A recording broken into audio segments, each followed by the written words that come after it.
Captain Doyle took the range card out of Calloway's hands, looked at it for about a second and a half, and then let it drop onto the plywood briefing table the way a person drops a receipt they've already decided not to keep. "We'll let the grown-ups handle the shooting," he said, and the tent laughed. Not all of them, but enough of them, and loudly enough, that the ones who didn't laugh learned very quickly to keep their faces flat. She was 153 centimeters tall in her socks, 54 kilograms with her boots on, and the rifle she'd carried into that valley could put a round through an engine block at 1,000 meters and keep going. And the senior man on the ground had just told her, in front of 11 Rangers, that the shooting wasn't her business. If you're new to Ranger Stories, this is the kind of thing the channel exists for. The people the records almost forgot. The ones whose names didn't make the citation until somebody much later went back and read the after-action report properly. Take a second, hit subscribe, and tell me in the comments which province or which town you're watching from tonight, because I genuinely like seeing how far these stories travel. Then settle in, because this one goes somewhere. The aircraft had put her down at the forward base a little after 4 in the morning, and nobody met her on the pad. That was the first thing, and she noticed it the way she noticed everything, which was completely and without complaint. When a new shooter gets attached to a line element, even a slot as small as a single sniper on loan from another battalion, somebody comes out to the landing zone. A driver, a runner with a clipboard, a bored private who'd rather be asleep. You send a person because that's how it's done, and the fact that nobody had been sent told her more about the next 10 days than any briefing slide would. So Staff Sergeant Iris Calloway stood on the gravel in the cold, with her ruck on her back and her rifle case across her shoulders, leaning forward a degree or two against the weight, the way she'd been leaning forward against one kind of weight or another, since she was a girl. And she waited the polite 30 seconds a person waits before deciding nobody is coming, and then she picked up her gear and walked toward the only light she could see. She was 34. She'd grown up in a town in northern Montana, close enough to the line that the radio in her father's shop pulled in stations out of Alberta. And on clear winter nights, the aurora came down low enough that you could read by it if you were patient and your eyes were good, and Calloway's eyes had always been good. Her father ran a one-bay garage and shot competitively on weekends. Small bore, then long range, then the kind of precision rifle matches where men twice his size would set up beside him and find, by the end of the day, that the quiet mechanic with the calloused hands had cleaned them out without ever once raising his voice. He'd put a .22 in her hands when she was 8. He didn't tell her she was talented. He told her she was unhurried and that being unhurried was the only thing that mattered at distance, because the bullet didn't care how strong you were or how loud you were or how much room you took up. The bullet cared about the half-second of stillness you could hold while the rest of the world fell apart around you. That was the whole game. Everything else was noise. She had spent the better part of 17 years getting very, very good at the only thing nobody could see her doing. The base was a horseshoe of gravel and modular buildings tucked into the bottom of a valley, with mountains standing up on 3 sides.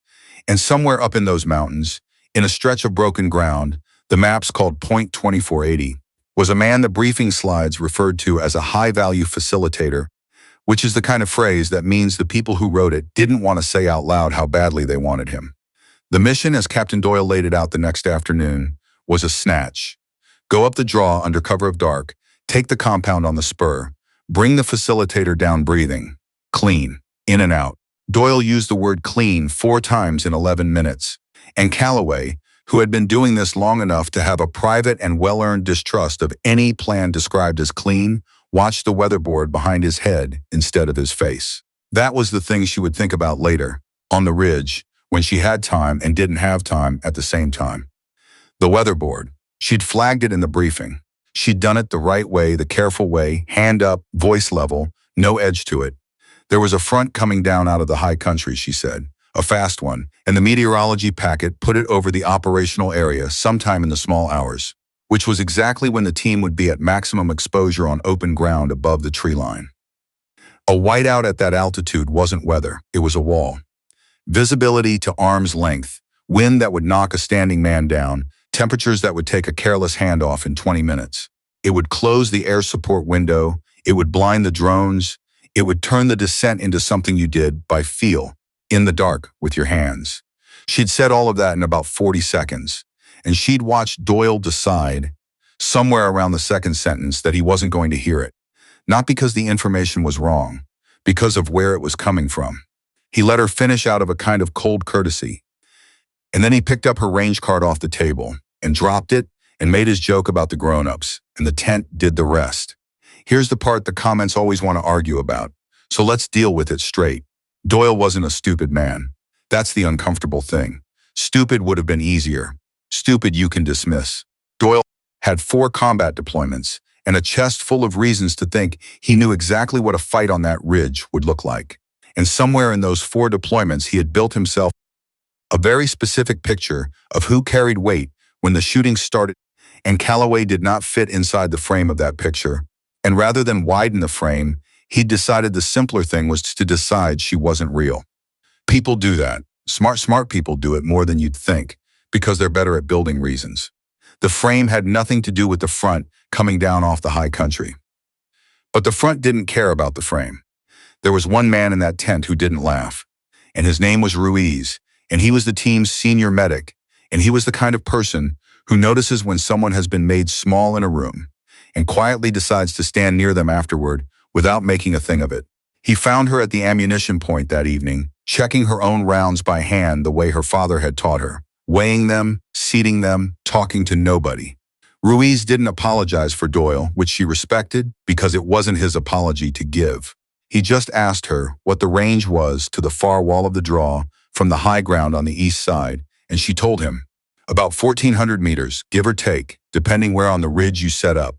And he nodded slowly, like a man filing something away, and went back to his own gear. She would remember that too. Of all of them, Ruiz was the only one who'd asked her a question that assumed she'd already done the math. They went out at 2,200. The draw was a long throat of scree and frozen runoff climbing toward the spur, and for the first 2 hours it went the way these things are supposed to go. Which is to say, quietly and badly in the small, ordinary, frustrating ways. A twisted ankle that wasn't quite a sprain, a radio that wanted to drop out every time they got behind a certain shoulder of rock, the cold working its way through the gloves, no matter how good the gloves were. Calloway moved at the back, which was where they'd put her, behind the formation like a piece of equipment somebody had been told to bring and resented carrying. She didn't argue the placement. Argument was a way of taking up room.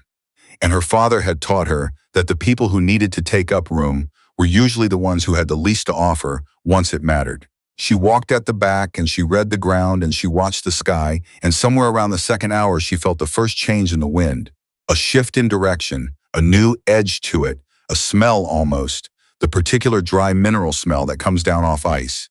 And she knew the front was early. The packet had said the small hours. It was barely past midnight. It was coming, and it was coming fast, and it would be on them before they ever reached the compound.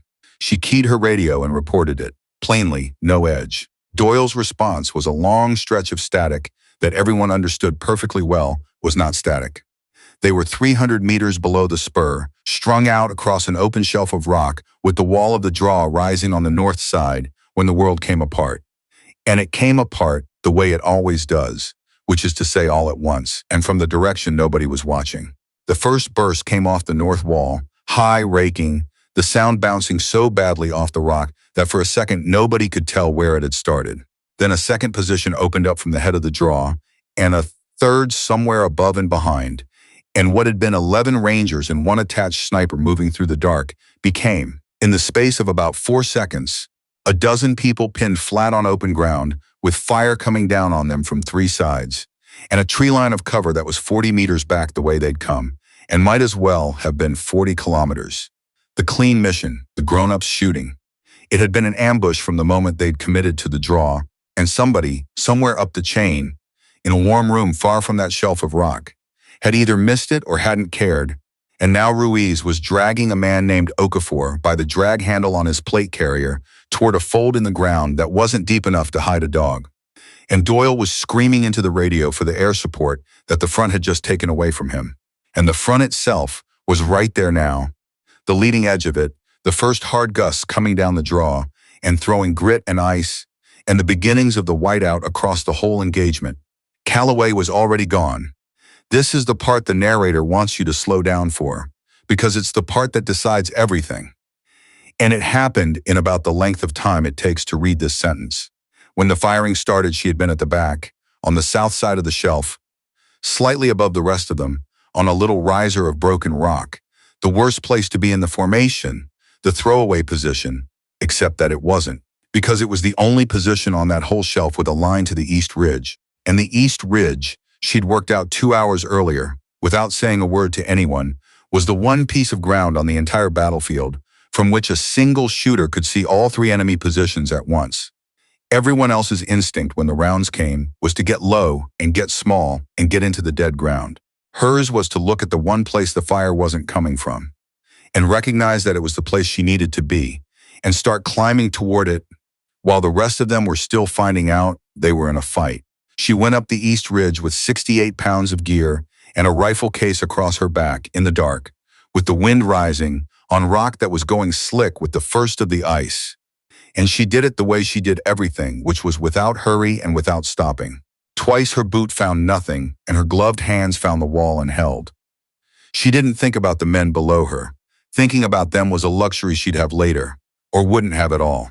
She thought about the rock in front of her face, and the next placement for her left hand, and the slow-burning line. The rifle case straps were cutting into the same 2 points on her shoulders. They'd been cutting since the base, and she climbed, and the storm came down to meet her. And somewhere below her in the dark Doyle was still calling for aircraft that were never coming. It took her 19 minutes to reach the position. By then, the whiteout was total. You have to understand what that means, because the comments always underestimate it. It does not mean it was hard to see. It means there was nothing to see. It means a wall of gray moving sideways at 60 kilometers an hour, ice in it, the temperature falling past -20 with the wind in it, and a man standing 2 meters away would be a rumor. For a rifle shot at over a kilometer it was, by every rule she'd ever been taught, impossible. You cannot hit what you cannot see. That is not a saying, it is arithmetic. Except that Calloway had not been raised on what you could see. She'd been raised on a covered range in northern Montana by a man who used to make her shoot with her eyes closed for the last 10 meters of a stage, who used to kill the lights and have her call her shots by the report alone, who told her over and over in that flat, unhurried voice that the eye was the laziest part of a shooter and the first part to lie to you. She knew the range to all 3 positions because she'd ranged them in the last gray light before the sun went, and committed the numbers to memory the way she committed everything, because she had learned a long time ago that the people who write things down are the people who get to relax, and she had never once in her life been allowed to relax. She knew the wind because she could feel it on the exposed strip of skin between her glove and her cuff, and read its direction and its weight off, 30 years of her body keeping that ledger for her. And she knew, from the muzzle flashes blooming and dying in the gray below, not as points of light, but as soft swelling bruises in the murk, gone almost before they registered, exactly where the men shooting at her team were standing. She built her position. She got behind the rifle. She put her cheek to the stock, and the cold of the metal came through the layers and found her face, and she let her breathing go long and slow and quiet, the way it went, the way it had always gone, and the storm screamed around her, and the rock shook with the wind. And inside all of that, there opened up the half-second of stillness her father had spent her whole childhood teaching her to find. The stillness that did not care how small she was, or how loud the room had been, or how many men had laughed she fired. She did not see the first man fall. You don't at that range in that weather. But the muzzle bloom from the head of the draw, the one that had been hammering Ruiz's little fold of dead ground, without pause stopped, just stopped. She cycled the bolt, and she did not stay to admire it, because the very first thing her father had ever taught her after how to shoot was when to move. A good shooter fires, and then he is somewhere else, always, because the muzzle flash is a signature, and a disciplined enemy will read it and answer it inside of 4 seconds. And she shifted 2 meters along the spine of the ridge and was already finding the next bruise of light in the gray, before the first man's friends understood that someone was killing them from the one direction they hadn't covered. Below in the dead ground, something changed in the radio traffic, and the change was the whole point. It came in stages. First, just a drop in the incoming, the volume of fire off the north wall easing, not because the team was suppressing it, but because the people producing it were starting to have other problems. Then a ranger's voice, ragged, asking who the hell was shooting from up high on the east side. Then a pause. Then Ruiz, and the narrator wants you to hear that it was Ruiz, the one man in that tent who'd asked her a question that assumed she could do the math. Ruiz saying into the net, steady as anything, almost gentle. That's Calloway. She's on the East Ridge. She's got the whole draw. And then there was a silence on the radio that lasted maybe 3 seconds, and it was Doyle's silence. And it was the specific quality of silence that a man produces when a thing he has built his picture of the world around quietly comes apart in his hands.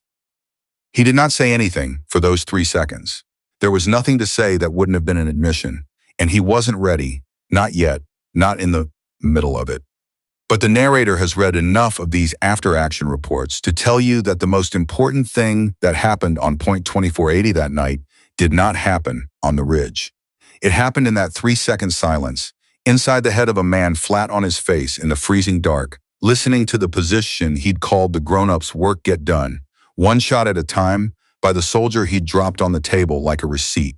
She found the 8th shooter low on the north wall and ended him. And then she found the 9th, and the 9th was the one that mattered, because the 9th was good. She'd half expected him. A real ambush on ground like that has a real shooter in it somewhere, a patient one, set back from the others, whose whole job is to wait. She'd caught him not by his flash. He was too disciplined to give her a flash she could use, but by the absence, a stretch of the far ridge line that had gone too still, too deliberately quiet, while everything around it came apart. He was hunting the same thing she was, the source of the fire that was dismantling his ambush. He was scanning for her muzzle the way she'd scanned for his, methodical, unhurried in his own way. A professional doing professional work. And the cold truth of it was that he was closing on her position about as fast as she was closing on his. And in a fair contest between two patient people on 2 ridges in a whiteout, it comes down to who finds the half-second first. She found it first. She'd had 30 years of practice at being the quietest thing in a loud room. After that, the draw went quiet, not the false quiet of a pause, but the real quiet, the quiet of a fight that has had its spine taken out of it. The surviving attackers broke and went back over the north wall into the storm, because a person will keep fighting against fire he can fix the location of, and will not keep fighting against fire that comes out of a gray wall and never misses. And somewhere in the bottom of the draw, a dozen cold, shocked, alive Rangers began slowly to do the thing trained soldiers do once the dying stops, which is to get up and get organized and start to think again. The descent took her the rest of the night. They couldn't bring anyone up to her, and she couldn't safely come down until the worst of the front had blown through. So she stayed on the ridge in the screaming dark for another 4 hours, behind the rifle, watching the gray for any flash that might mean the attackers had found their nerve, slowly losing the feeling in her feet, talking to nobody. When the wind finally eased toward dawn, and the world thinned out of gray into a hard pale silver, she broke down her position with hands she couldn't entirely feel and started down to her team. And the narrator will tell you that she was not thinking on that climb down about vindication, or about the laughter in the tent, or about the moment Doyle had dropped her range card. She was thinking about whether her toes were going to be a problem. The grand realizations, the ones the story wants, come later, or they come to other people. The person in the middle of it is just trying to get down the hill with her feet. They metivaced Okafor and 2 others when the weather opened. Everyone lived. On a night that had every right to put 4 or 5 names on a wall, everyone lived, and the after-action report, the one some staff officer would write a week later in a warm room far away, would explain why, with a phrase that gives away nothing of what it cost, enemy ambush positions were neutralized by attached precision rifle from an elevated overwatch position established under deteriorating conditions. That's the sentence. That's where she went. Attached precision rifle. The records almost forgot her, the way they almost always do, until somebody much later read the report properly and counted the shots and worked out what deteriorating conditions had actually meant and went looking for the name. But before the report, before any of that, there was the flight back. And the flight back is where the narrator wants to leave you, because it's the part that has nothing to do with shooting. They put her on the bird with the rest of them, and for the first time in 10 days, nobody had to be told where to put her. She sat against the bulkhead with the rifle case between her knees and her hands wrapped around a paper cup of coffee that Ruiz had pressed into them without a word. And she looked the way she always looked, at the people around her instead of at herself.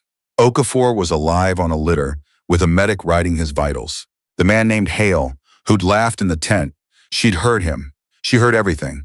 Sat across from her and could not seem to find anywhere to put his eyes that wasn't her. And when at last he gave up and looked at her directly, what was in his face wasn't an apology, because some men can't make one, but it was the next thing to it, which is a man revising what he thought he knew, and being honest enough not to hide that he was doing it. And then there was the gesture, and if you remember one thing out of this whole story, the narrator hopes it's this one, because it's the kind of thing that doesn't make the report. Lindqvist, the team's machine gunner, a big quiet man who'd spent the worst of the fight feeding rounds into a gun that kept 3 of the attackers' heads down long enough for the rest to reorganize. Lindqvist caught her eye across the cabin, and he didn't say anything, and he didn't smile because it wasn't a smiling kind of morning.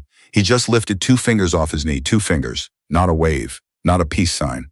2 held up just long enough for her to see, and then folded back down. 2 men were on that bird breathing who would not have been breathing if she hadn't gone up the East Ridge alone.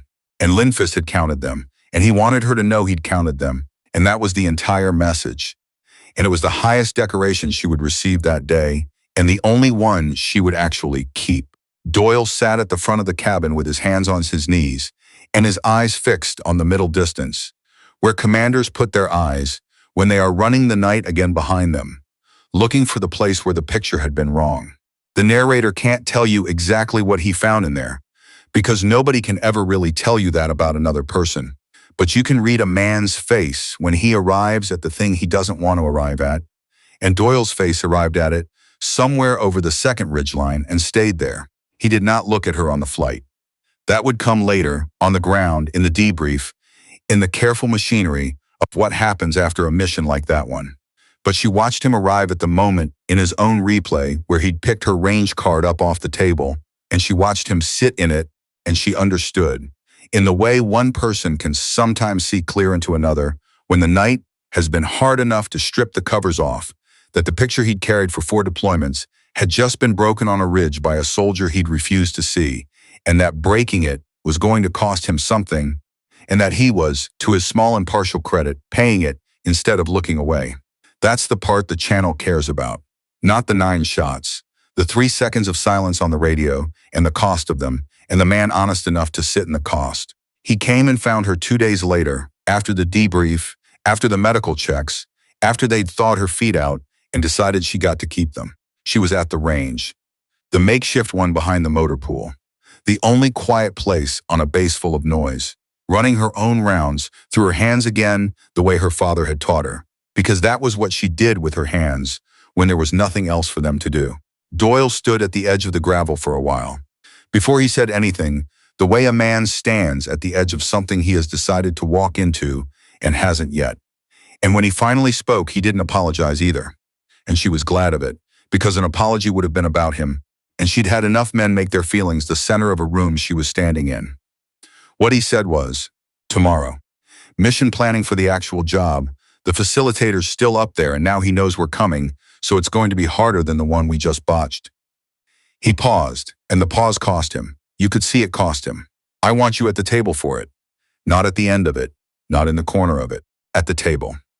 She heard everything he was saying, inside of that, all of it, the whole admission folded up small enough to survive a man like him saying it out loud. She looked at him for a moment, and then she set the round she was holding back into its tray, careful, unhurried, and she said, I'll be there. He nodded once and went back across the gravel toward the buildings, and she stayed at the range a while longer, alone in the thin, cold sunlight, with the mountains standing up to the north the way mountains do, indifferent and enormous, and entirely uninterested in who anyone had decided she was. Up there somewhere was Point 2480 and the East Ridge, and the place where she'd lain in a gray wall and done the thing nobody in that tent had believed she could do, and she looked at it for a while without any particular feeling she could name, because the feelings, when she had them, she had in private, and she was a long way from private even now. She was 153 centimeters tall. She had carried 68 pounds up a frozen ridge in the dark, while men 3 times her weight lay pinned on open ground. She had fired 9 rounds through a whiteout at over a kilometer, and had not missed one of them. And she had done it cold, and she had done it alone, And she had done it not because anyone had asked her to, and not because anyone had thought she could, but because she had spent 30 unhurried years becoming, exactly and quietly, the one person that one night was going to need. The smallness they'd seen had never been the truth of her. It had only ever been the first thing they looked at, and the only thing most of them ever bothered to look at. And the difference between Doyle and the rest of them, in the end, was that Doyle had been forced to look twice, and had been man enough, finally, to keep looking. She picked up her tray of rounds and her rifle and turned her back on the mountains that had held her up when nothing on the ground would, and she walked back toward the buildings to go do the work, which had always, from the very beginning, been the only thing she'd come there to do.